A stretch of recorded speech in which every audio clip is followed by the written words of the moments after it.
ভিক্ষুক রাস্তা দিয়া যায় আর জমিদারের পুত্রবধূও যায়। একজন সামনের দিকে আসতেছে, একজন সামনের দিকে যাইতেছে। দুইজনের ক্রসিং এর সময় ভিক্ষুকের গায়ের কাদা জমিদারের পুত্রবধূর গায়ে লেগে গেছে। সে দুনিয়া আন্দার করে ফেলছে, স্বামীকে ডাইকা নিয়ে আসছে, বলছে ভিক্ষুক আমার কাপড় নষ্ট করে দিছে। সে শুধু ভিক্ষুক ছিল না, বৃদ্ধ ছিল।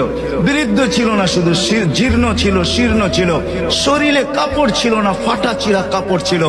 পায়ে জুতা ছিল না, পেটে ভাত ছিল না। জমিদারের পুত্র সইতে পারে নাই, যৌবনী শক্তি সয় কি করা তার স্ত্রীর গায়ে ভিক্ষুকের কাদা। বস সমগ্র শক্তিকে হাতে জমা করা একত্র করা বৃদ্ধের গালে বসায়। বৃদ্ধ কিচ্ছু বলে নাই, শুধু উপরের দিকে তাকায় দুই তিনটা শব্দ উচ্চারণ করছেন।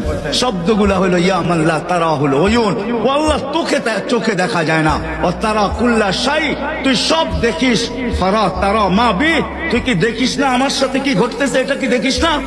বলতে দেরি যুবক, মরতে দেরি হয় না।